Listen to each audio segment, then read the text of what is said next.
إن الحمد لله نحمده ونستعينه ونستغفره ونعوذ بالله من شرور أنفسنا وسيئات أعمالنا من يهده الله فلا مضل له ومن يضلل فلا هادي له أشهد أن لا إله إلا الله وحده لا شريك له وأشهد أن محمدا عبده ورسوله أما بعد ikhwati a'azzakumullah, betapa sempurnanya aturan Islam dalam masalah jual beli ini. Dimulai daripada syarat-syarat jual beli untuk melindungi si pembeli daripada penipuan. Kemudian dijelaskan lagi jual beli yang diharamkan karena adanya unsur penipuan atau ketidaktahuan atau adanya riba. Kemudian jikalau si pembeli tidak merasa puas atau atas barang yang dia beli, maka dia mempunyai hak khiyar, pilihan, baik khiyar majlis, khiyar syarat, khiyar aib, atau yang lainnya yang insya Allah akan kita jelaskan. Pun jikalau transaksi jual beli sudah pasti selesai, ridha sama ridha, si pembeli ternyata berubah pikiran, dia boleh datang ke si penjual. Saya tadi menyesal menjual barang saya, meskipun sudah sah, meskipun sudah ridha sama ridha. Sebetulnya misalkan ada transaksi antara si penjual dengan si pembeli. Si pembeli menyesal telah membeli satu jenis barang. Pada hukum asalnya, ketika akad telah mencukupi syaratnya, ridha sama ridha, khiyar juga misalkan telah berlalu, tidak ada unsur penipuan, maka jual beli tidak bisa lagi diganggu gugat. Tetapi boleh bagi seorang pembeli yang menyesal atas barang yang dia beli, atau penjual yang menyesal atas barang yang dia telah jual, meminta kepada pihak lain. Contohnya begini, si fulan beli mobil kepada si Allan misalkan. Setelah membeli, si fulan ini ternyata kemudian menyesal. Tidak ada aib, tidak ada unsur paksaan, sah dan legal dari sudut hukum. Tetapi ada sesuatu hal yang terjadi urusan pribadi dia sehingga dia membutuhkan uang. Maka si pembeli boleh datang kepada si penjual, meminta dengan kerelaan, tolong akad jual beli ini kita istilahnya itu dibatalkan. Hak ada pada si penjual. Ketika si penjual dengan kerelaan hati membatalkan transaksi jual beli tadi, maka itu adalah sebuah ibadah. Sebagaimana dalam hadis riwayat Al-Imam Abu Daud, man aqala bai'atahu aqalallahu athratahu. Barang siapa yang kena kerelaan hatinya, kasihan pada pihak yang lain, ada empati, kemudian membatalkan transaksinya, padahal dia boleh untuk tidak membatalkan, maka Allah Subhanahu wa taala akan menutupi kesalahannya, mengampunkan kesalahannya. Ini bab yang disebut dengan bab iqalah. Bab iqalah.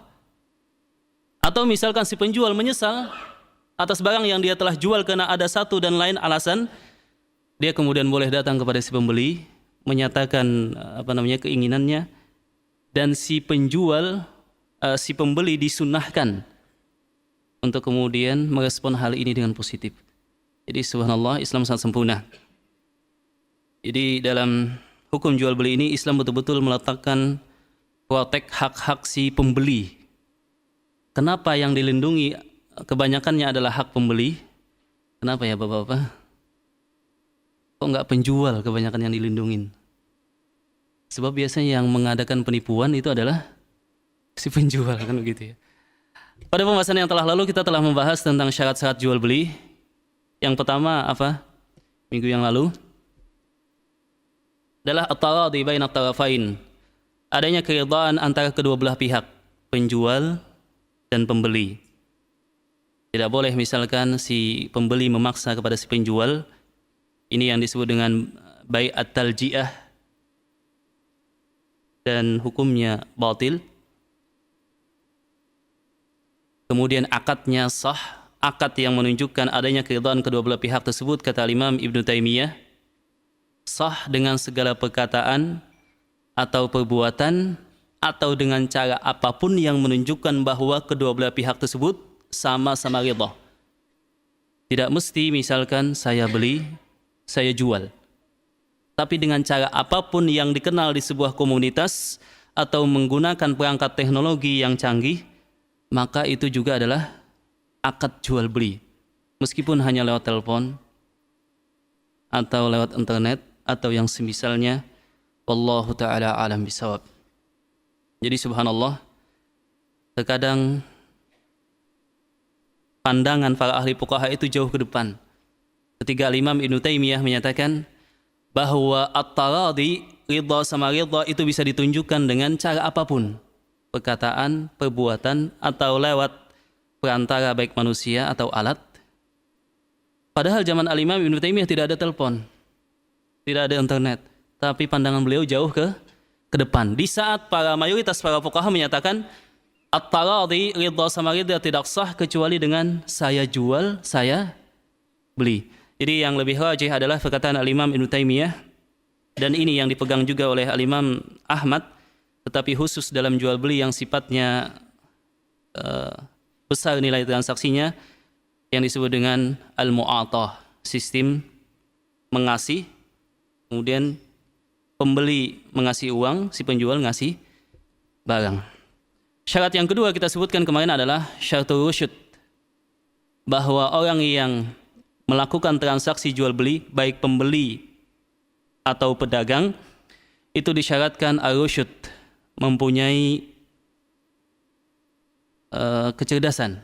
Dia bisa membedakan mana yang baik, mana yang tidak, mana yang seharusnya dia beli, mana yang tidak. Dia bisa berhati-hati dalam transaksi jual beli tersebut. Minimal biasanya patokannya adalah dia balik dan tidak ada gangguan dalam otak atau emosinya. Ada pengecualian daripada para ulama bahwa dibolehkan baik jual beli bagi al-mumayyiz, anak kecil yang belum balik tapi sudah mulai paham, tapi khusus dalam jual beli yang sifatnya remeh, beli maksudnya nilai transaksinya kecil. Tidak boleh misalkan al-mumayyiz menjual rumah bapaknya misalkan, maka ini tidak sah otomatis. Tidak sah otomatis. Syarat yang selanjutnya adalah ayyakunal mabi'u malan, bahwa komoditi yang ditransaksikan tadi harus bersifat harta. Islam memandang setiap benda yang mempunyai manfaat, tapi manfaatnya diharamkan, itu bukan harta dan boleh dirusak. Maksudnya ketika ada yang merusak, maka tidak ada ganti rugi. Tidak ada ketentuan ganti rugi. Minuman yang memabukkan misalkan, itu adalah komoditi, mempunyai manfaat, tapi manfaatnya diharamkan, maka di dalam Islam tidak dianggap sebagai harta yang boleh diperjualbelikan. Alat-alat musik misalkan, itu adalah komoditi, mempunyai manfaat, tapi karena Islam memandang manfaatnya tidak sah, maka kemudian tidak boleh dijual belikan. Bahkan kalau ada yang merusak, tidak ada boleh tuntutan ganti rugi. Ini yang disepakati oleh para ulama, dan ini nanti insya Allah akan kita rincikan.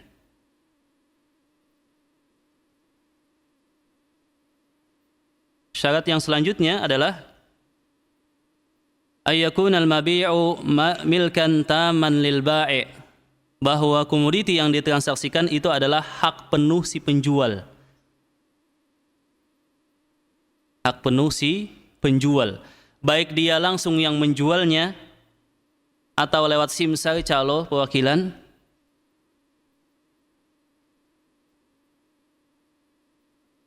Maka ketika satu jenis komoditi tadi adalah hak penuh si penjual, maka transaksinya sah dari sudut pandang Islam. Di sini kemudian masalah satu jenis jual beli yang disebut dengan bai' fuduli. Bai' fuduli itu adalah seseorang misalkan tanpa si pengetahuan temannya menjual barang milik temannya tadi. Misalkan begini, seseorang mempunyai toko dengan temannya berdampingan. Si pemilik toko yang satunya nggak ada di tempat. Tidak ada juga pesan, tidak ada perwakilan misalkan menyerahkan hak untuk menjualkan. Tapi temannya tadi ketika datang pembeli yang datang ke toko sebelahnya, temannya tadi yang menjualkan. Bisa dipahami Bapak ya? Temannya yang menjualkan. Baik itu misalkan sembako, motor dan sebagainya. Ini disebut dengan bai' fuduli, menjual barang yang menjadi hak milik penuh orang lain. Mayoritas para ulama menyatakan jual belinya tidak sah. Sebab pada keadaan ini si penjual tidak memiliki barang tersebut. Si penjual juga tidak menerima amanah untuk menjualkan dan tidak dalam posisi sebagai wakil si pemilik barang tadi. Kecuali pendapat yang dipegang oleh Al-Imam Malik, beliau menyatakan sah dan boleh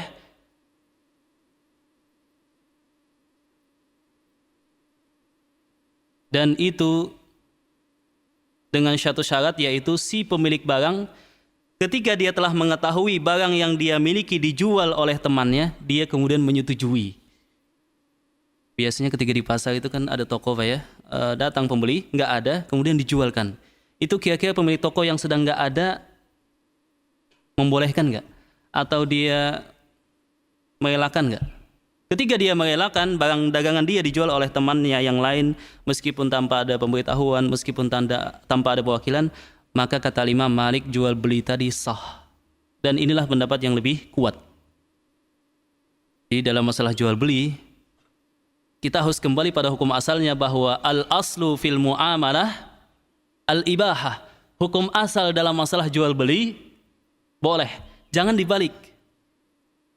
Dan kebiasaan para ulama, jikalau ada dua pandangan saling berbeda dalam satu jenis transaksi, dalilnya sama-sama kuat, maka sebagian para ulama menyatakan yang lebih memudahkan yang diambil, yang lebih memudahkan untuk umat laksanakan, yang lebih memudahkan untuk maslahat mereka. Dan ini berbeda dalam masalah ibadah. Sebab ibadah hukum asalnya adalah al-hadar wal haram, diharamkan. Jadi hukum asalnya dihalalkan semuanya kecuali yang dikecualikan oleh dalil. Dalilnya pun harus jelas dilalahnya, derajatnya. Misalkan ada satu jenis transaksi, apa Bapak-bapak? Segala jenis transaksi itu adalah ada yang mengharamkan, dituntut dari pihak yang mengharamkan. Sebab yang akan menghalalkan dia berada pada asal, yang kokoh. Ketika di pada status hukum yang lain, maka harus ada. Artinya, ketika ada seseorang yang menghalalkan jenis muamalah al-maliyah, maka dalil dituntut pihak yang mengharamkan. Jika masalah ibadah, dalil dituntut daripada orang yang melaksanakannya. Syarat yang al-qudratu ala taslim, bahwa jual dalam kondisi mampu untuk menyerahkan barang dagangan dia ke pembeli. Si penjual harus menjadinya dia betul-betul mampu menyerahkan barang dagangan setelah menerima harga yang sepantasnya kepada pihak pembeli. Tidak boleh misal jual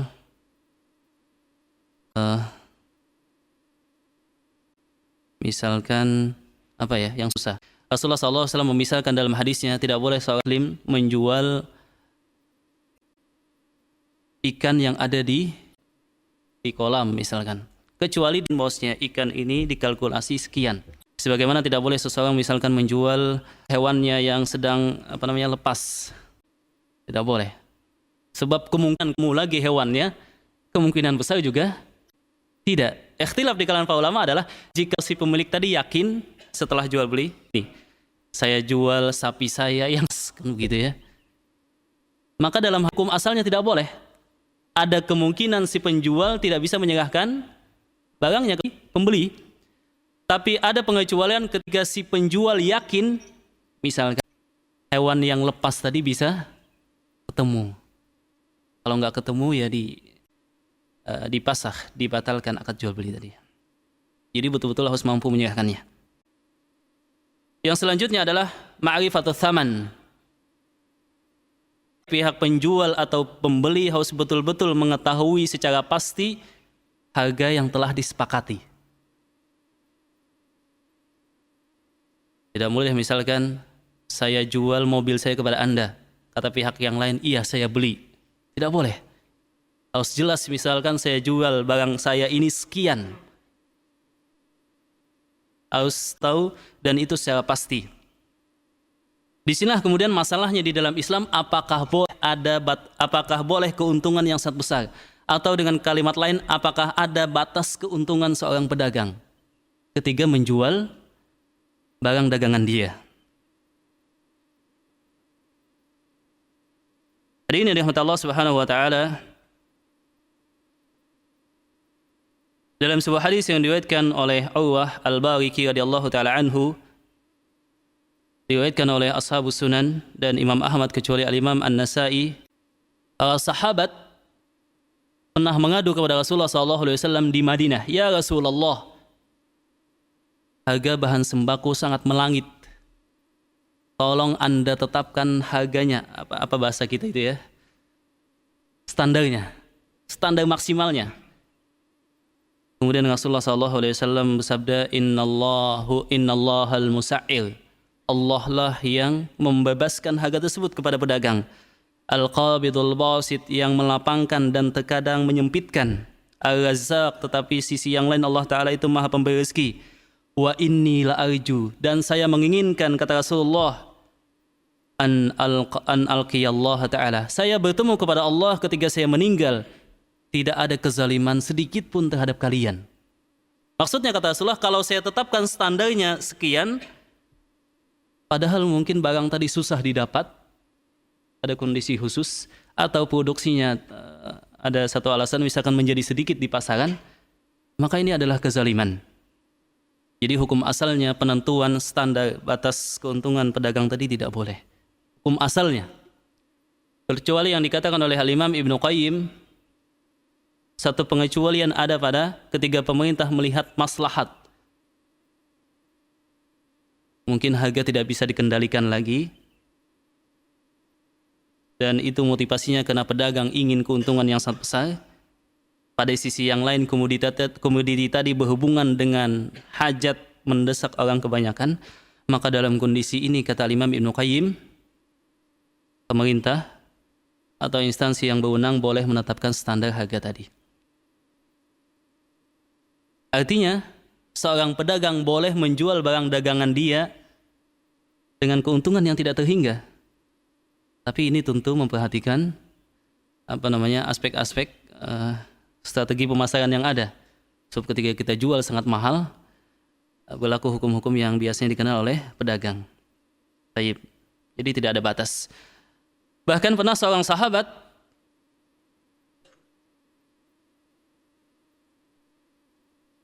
diamanahi oleh Rasulullah SAW untuk membeli satu kambing dengan 1 dinar. Dengan kelihayan dia bisa menekan harga kambing 1 dinar tadi, dia mendapatkan dengan 1 dinar itu 2 kambing. Kemudian dia jual lagi. Sebetulnya keuntungannya 100%, tapi tidak masalah. Jadi tidak ada dalilnya. Kalau ada yang menyatakan standar keuntungan dalam Islam misalkan maksimal 50% atau maksimal 100%, ini tidak ada dalilnya.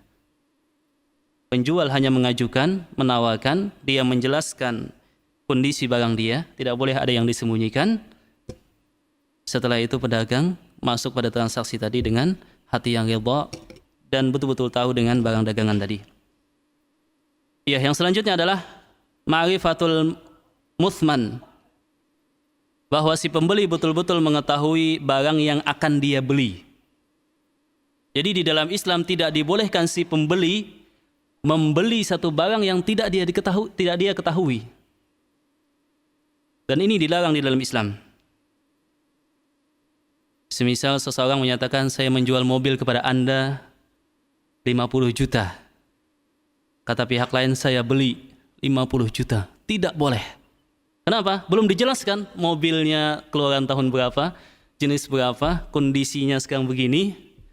Tapi biasanya kita menyembunyikan. Kalau diterangkan nanti harganya itu, apa namanya bapak-bapak?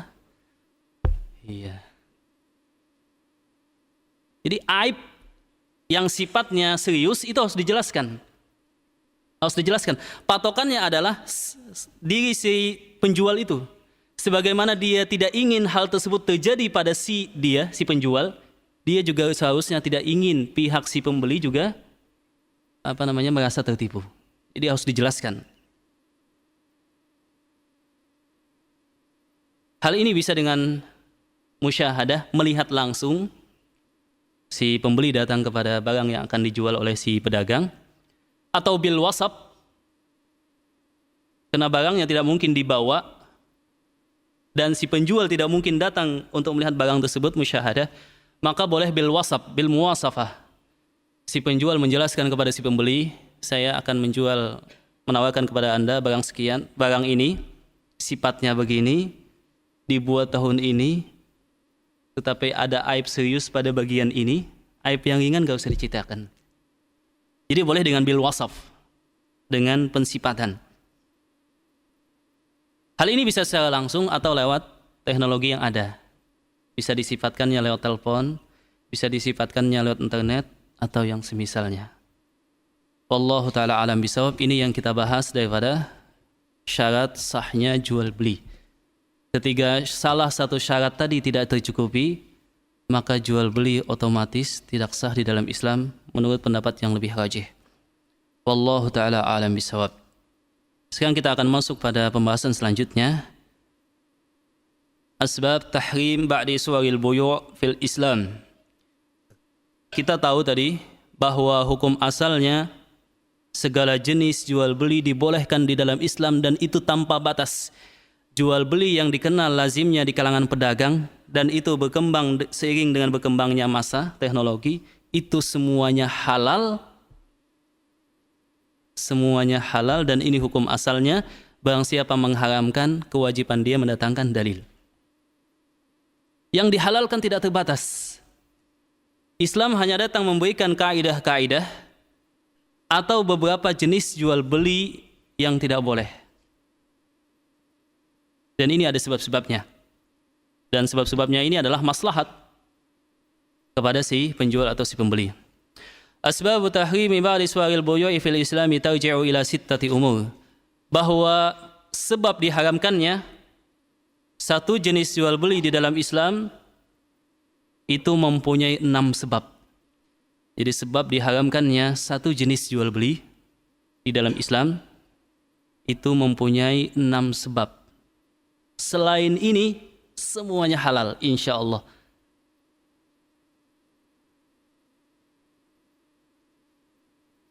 Sebab tersebut yang pertama, ini saya ringkas dulu, kita sebutkan poinnya. Al-buyu'ul muharramatu bisababi dzatiha aw sil'atiha. Bahwa satu jenis jual beli menjadi diharamkan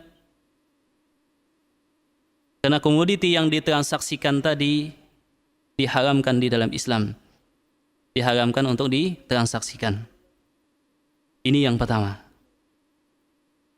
Barang dagangannya memang tidak boleh dijual berdasarkan dalil-dalil yang sahih.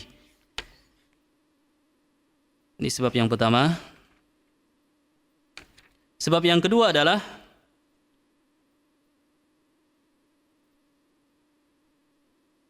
al-buyu'ul muharramatu bisababi riba. Bahwa satu jenis jual beli itu diharamkan karena ada unsur riba di dalamnya. Jadi sebab diharamkannya yang kedua adalah karena ada riba di dalamnya.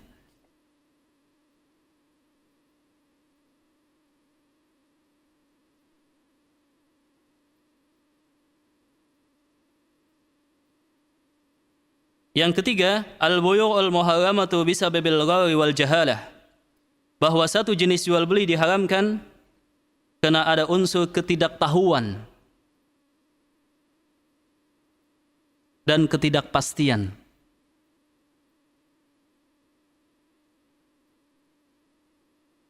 Ketidaktahuan atau ketidakpastian.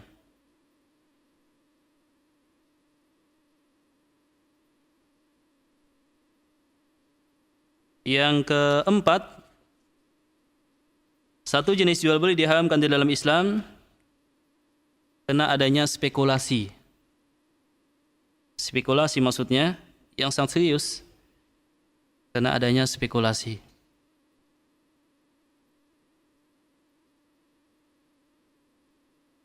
Maksudnya begini. ada satu pihak diuntungkan dengan kerugian pihak lain, atau satu pihak rugi dengan keuntungan orang lain. Ini spekulasi yang diharamkan. Adapun spekulasi kita mendapatkan keuntungan sekian dengan cara-cara yang dibolehkan, maka ini tidak masalah. Ini yang disebut dengan spekulasi yang diharamkan. Adanya satu pihak, maksudnya si pembeli tidak tahu masuk pada sebuah transaksi, imma dia untung dengan kerugian pihak penjual, atau penjual untung dengan kerugian di pihak pembeli. Ada unsur apanya ya? Spekulasi yang inilah yang sangat serius. Sebab yang selanjutnya, al-buyu'ul muharramatu bisababil dharari wal khida'. Satu jenis jual beli diharamkan karena ada sebab penipuan. Karena ada sebab penipuan.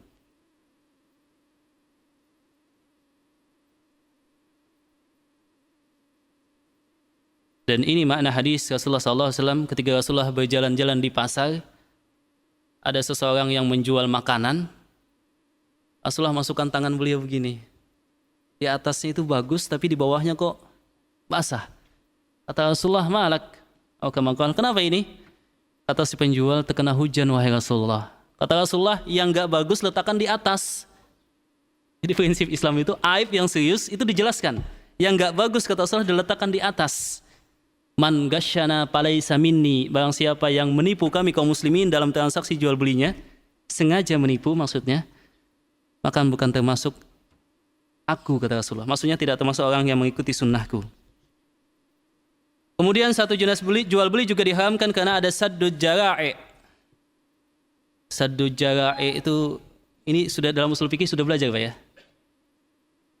Saddud jara'i itu maksudnya statusnya sebetulnya halal, legal, sah, tapi karena ditakutkan menjurus pada hal yang diharamkan, maka kemudian diantisipasi. Misalkan hadis Rasulullah SAW yang berbunyi, hadis riwayat Abu Daud kalau saya tidak salah, barang siapa yang sengaja menunda panen anggur dia dengan niat anggur dia itu supaya bagus dibikin wine misalkan, minuman atau yang semisalnya yang memabukkan, maka dia telah menceburkan diri dia ke neraka sedangkan dia dalam keadaan tahu. Jual beli anggur sah, halal, tapi karena sengaja dituakan supaya lebih pas untuk dibuat minuman keras, maka diharamkan. Atau misalkan seseorang mengontrakkan rumah dia, hukum asalnya mengontrak sah, sewa menyewa. Tapi kalau dia tahu yang akan menyewa ini, misalkan di rumahnya itu mengadakan perjudian atau hal-hal yang asusila misalkan, maka transaksi yang sah tadi berubah menjadi diharamkan. Jadi ada 6 sebab. Jadi kalau mau mengontrakkan rumah atau nyewakan, tanya dulu. Atau teliti bagaimana orangnya. Sebab si pemilik rumah atau yang semisal tadi tanggung jawab di hadapan Allah. Baik. Ada sisa waktu lagi, kita bahas mungkin yang pertama.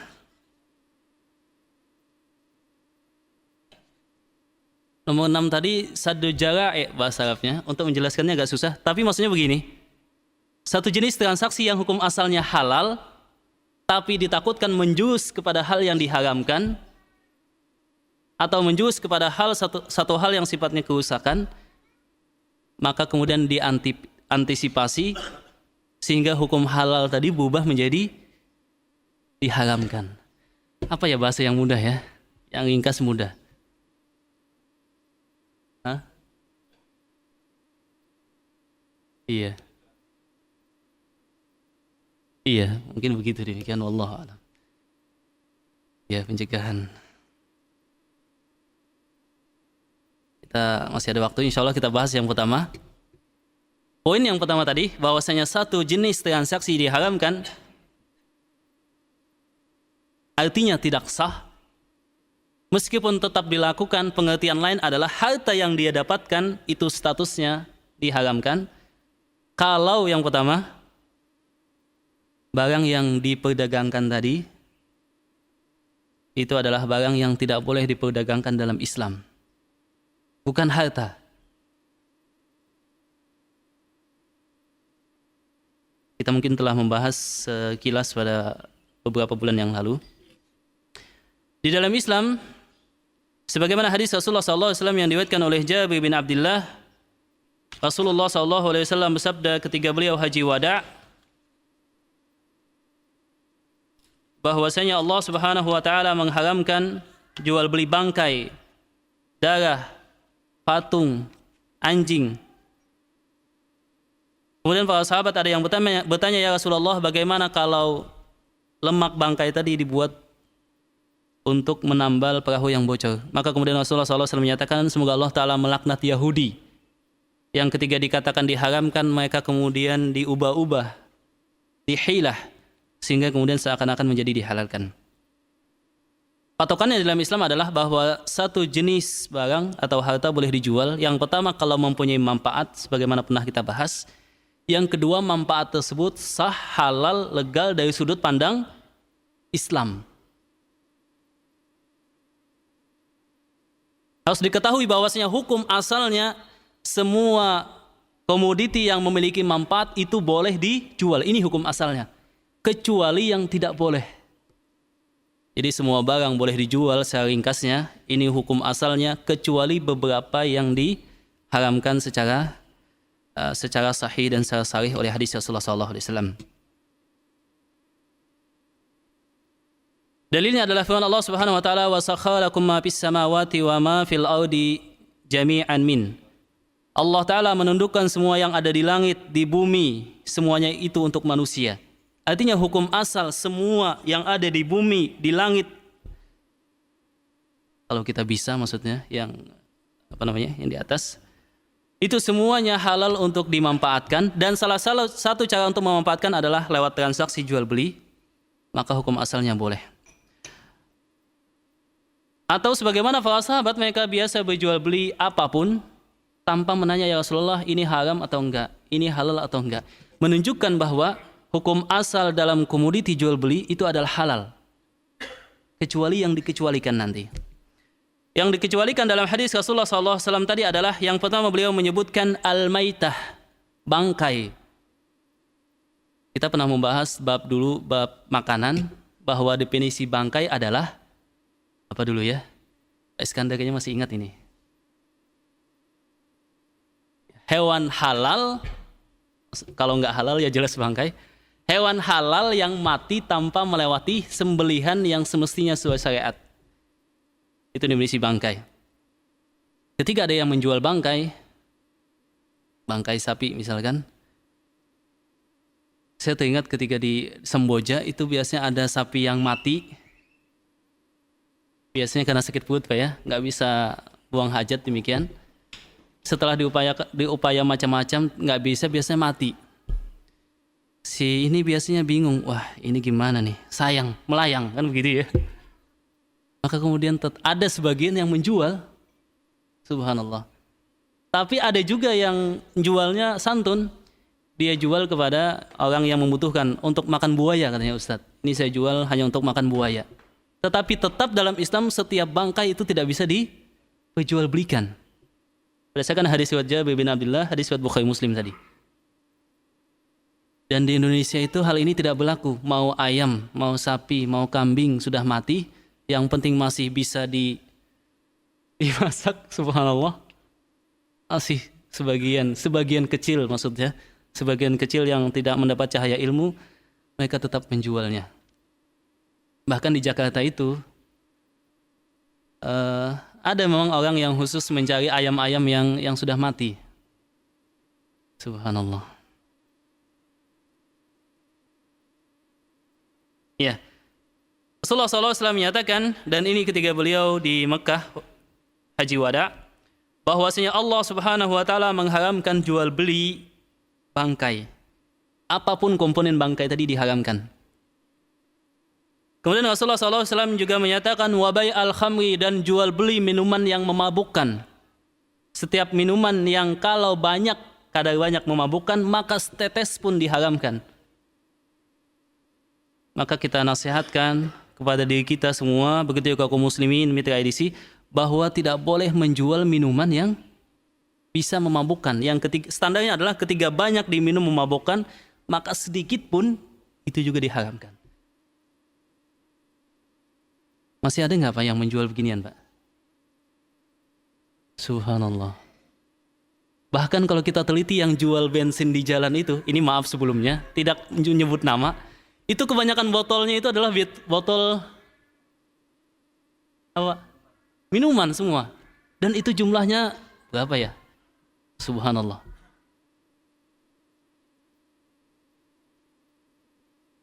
Dan ini kalau kita anggap sebagai satu hal yang biasa, maka ada hal yang kemudian kritis gitu ya di dalam cara kita beriman.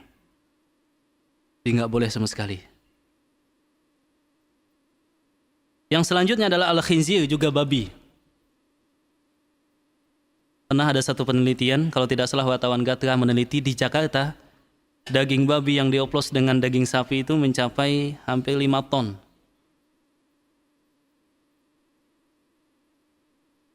Antara 2 sampai 5 ton dalam semalam.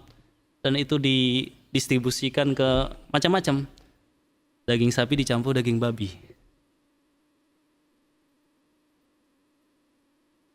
Subhanallah. Memang dulu hukum asalnya bahwa semua makanan itu halal. Tapi kalau zaman sekarang perlu lebih kehati-hatian. Kemudian wal asnam, dan patung. Tidak boleh misalkan seorang perajin dia memahat kayu atau yang semisalnya, dibikin binatang, dibikin hewan. Demikian juga kata ulama hukumnya foto masuk dalam hal ini, sebab telah jelas hadis yang sahih, orang yang paling besar azabnya, paling pedih adalah orang yang memoto. Maka ini juga diharamkan.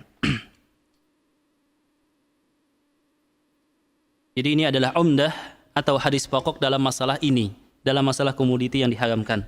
Ringkasnya patokannya adalah setiap barang yang mempunyai manfaat dan manfaatnya halal dari sudut pandang Islam boleh untuk diperjualbelikan. Selain itu, yang dikecualikan oleh Rasulullah, bangkai, minuman memabukkan, kemudian babi, kemudian patung, atau masuk dalam hal ini setiap hal yang sifatnya tidak sesuai dengan aturan Islam, yang sifatnya mengajak orang kepada asusila atau perbuatan yang melanggar syariat Islam. Misalkan VCD VCD ya demikianlah. Kemudian majalah. Begitu juga alat-alat musik. Maka kita nasihatin kaum muslimin untuk mensucikan dirinya dan berusaha menghindar daripada jual beli semisal ini. Satu yang agak susah saya katakan adalah jual beli syija kalau bahasa Arabnya. Bahasa Arabnya aja sih. Ini agak susah dan kaum muslimin banyak posisinya menjual hal ini. Jadi dia singkirkan jual beli syija tadi dari toko dia. Banyak hal yang lain yang dia bisa jual. Iya, itu sebetulnya maksudnya demikian ya. Iya, kita kayaknya hanya bisa membahas satu aja dulu. Diharamkan karena barang yang ditransaksikan itu memang nggak boleh ditransaksikan. Kaidahnya ada manfaatnya halal, sah dari sudut pandang Islam. Kemarin ada yang bertanya tentang bagaimana Ustadz jual beli tapi dengan 2 akad. Ada sewa, ada jual beli. Misalkan begini, pengusaha jual beli mobil misalkan ingin menjual mobilnya secara kredit, tapi untuk mengamankan hak dia, maka akadnya itu akad sewa menyewa, angsurannya. Dengan menyerahkan setoran yang terakhir itu, maka akad sewa menyewa tadi berubah menjadi jual beli. Artinya si penjual ketika tidak dibayar kompensasi sewa tadi, maka dia berhak untuk ngambil. Secara global sebetulnya para ulama mengharamkan, tapi ada perinciannya. Ada yang dihalalkan tetapi dengan syarat sangat banyak. Tidak boleh diambil kalau terlambat. Kalaupun diambil, lebih angsuran itu kan biasanya lebih besar daripada sewa. Karena memang sebetulnya maksudnya adalah jual beli. Lebihnya daripada biasa sewa itu dikembalikan. Misalkan mungkin sewa mobil sebulan, berapa sebulan misalkan ya? Berapa? Iya. Ketika dia masuk misalkan sewa dengan jual beli lebih besar daripada itu, maka lebihnya dikembalikan. Adapun cacat, si pembeli yang kredit tadi dengan masuk pada jenis seperti tadi, ketika cacatnya kerusakan dengan sebab dia ketidakhati-hatian dia, maka ditanggung oleh si pembeli. Ketiga, karena cacat yang sifatnya fabrikasi, pembuatan yang semisalnya teknis, maka si penjual. Kemudian dihitung susutnya, susut berapa bulan tadi, itu dihitung berdasarkan nominal. Syaratnya sebetulnya sangat banyak, tapi pada ringkasnya jual beli sistem ini masuk pada jual beli. Naha Rasulullah SAW an bai'atin fi bai'ah. Rasulullah melarang dua jenis jual beli dalam satu akad. Dan ini butuh penjelasan panjang sebetulnya tentang jual beli, tetapi jual beli kredit dengan cara sewa menyewa. Ini nanti mungkin dibahas pada waktu yang lowong. Sebab ini masalahnya agak rumit. Satu hal yang mungkin masih menjadi ganjalan kaum muslimin adalah jual beli memakai DP, apa yang disebut kita sebagai uang muka. Telah sabit hadis yang diriwayatkan oleh sahabi yang jalil Abu Hurairah, naha Rasulullah SAW an bai'il urban. Jadi saya pernah mendengar seorang ustadz bagaimana dengan DP? Haram. Gitu ya. Harus dijelaskan dulu dalilnya apa. Sebab hukum asal semua jenis jual beli adalah halal. Kita lihat dalilnya, ternyata ada hadis yang diriwayatkan oleh sahabi yang jalil Abu Hurairah, dikeluarkan oleh Al-Imam Malik. Rasulullah SAW melarang kami, kata Abu Hurairah, dari jual beli memakai uang muka. Deskripsi biasanya jual beli uang muka adalah seseorang ingin membeli satu jenis barang, kemudian dia syaratkan memakai uang muka. Kalau jadi uang muka tadi masuk dalam harga, gitu Pak ya? Masuk dalam harga yang disepakati. Kalau nggak jadi, uang mukanya menjadi hak milik si penjual, maksudnya hilang. Hadis riwayat Imam Malik tadi di kalangan ulama hadis dikatakan sebagai hadis yang cacat. Di antaranya yang sangat tegas menjelaskan bahwa hadis ini sangat lemah adalah Al-Imam Ahmad. Maka Al-Imam Ahmad menyatakan hukum asalnya jual beli boleh, karena hadisnya lemah, maka jual beli memakai uang muka sah, kata beliau. Dalil yang kedua, hal ini sering dilakukan oleh para sahabat. Di antaranya adalah Umar bin Khattab, dan ditegaskan oleh Ibnu Umar sebagai jual beli yang sah. Dewan Fatwa Majma' Fikih Islami yang ada di Mekah menyatakan jual beli memakai uang muka boleh dengan beberapa syarat, dengan beberapa ketentuan. Dengan beberapa ketentuan. Yang pertama, bahwasanya hal itu berdasarkan keridhaan pihak penjual dan pembeli. Ini jelas. Yang kedua, status ketidakpastian dengan uang DP tadi harus ada jangka waktu jelas yang telah disepakati. Misalkan 1 bulan, 2 bulan, 3 bulan, nggak boleh kelamaan. Misalkan ini uang DP-nya, saya pakai dulu sepeda motornya setahun, nggak boleh. Maksudnya jangka waktu yang tidak terlalu lama dan telah disepakati. Yang ketiga, bahwasanya harus betul-betul diusahakan DP tadi dalam jumlah nominal yang tidak besar. Maksudnya beberapa juta, bukan dalam misalkan jual beli rumah mungkin nilainya adalah 100 juta, ya mungkin bisa 5 juta, 4 juta, 2 juta, 1 juta dan seterusnya. Jangan sampai misalkan DP-nya 25 juta. Nanti kalau nggak jadi ya gigit jari, kan begitu Pak ya. Jadi dengan ketiga syarat tadi insya Allah nggak ada kezaliman. Insya Allah dibolehkan, hadisnya lemah. Meskipun Al-Imam Syafi'i, Al-Imam Abu Hanifah memang menyatakan bahwa jual beli ini diharamkan sebab memakan harta orang lain secara zalim. Dijawab oleh Al-Imam Ahmad bahwa ini tidak secara zalim. Si pedagang juga tertahan haknya, menggantung. Dia mau jual, wah sudah ada DP, demikian. Jadi ala kulli hal, pendapat yang dirajihkan oleh Majma' Fikih Islami, Dewan Fatwa Internasional yang ada di Mekah, boleh dengan beberapa syarat. Hadisnya lemah, dan jual beli seperti ini juga masyhur di kalangan para sahabat. Wallahu ta'ala a'lam bishawab.